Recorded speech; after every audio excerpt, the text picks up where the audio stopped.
All right, in this quick little video, we're going to show how to use this regression equation that we've created to make a prediction. So essentially the question says, using the model developed from the fiber and LDL cholesterol data set, determine the average LDL number for adults with a daily intake of fiber of 15 grams. So remember that here in this problem, the X value was fiber, and we're entering that into the equation to determine the average LDL number. So really all we have to do is plug 15 in for X, do the calculation, and we'll have an estimate of what the average LDL number is for all people, presumably, that consume 15 grams of fiber on average per day. Now, when I say all people, of course, obviously the equation was created with sample data, so it isn't going to be perfect, but essentially that's the idea, that we're going to make a prediction for people that consume 15 grams of fiber daily, what their LDL number would be on average for that group, right? So not an individual person's LDL number, but rather the average for the group.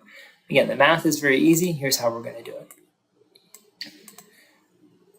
You can open up your calculator and you can simply type in the information. I'm going to do it just what I see there, 162.91 minus 3.03 times X. And in this case, the X is 15 grams, so I'll put in 15, press enter, and I get the answer, 117.46.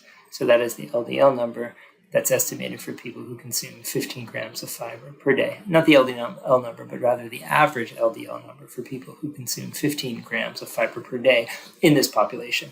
I think the data actually was for a population of adults who are around late 40s, early 50s. So this would be the average LDL number for people in that group if they consumed 15 grams of fiber per day.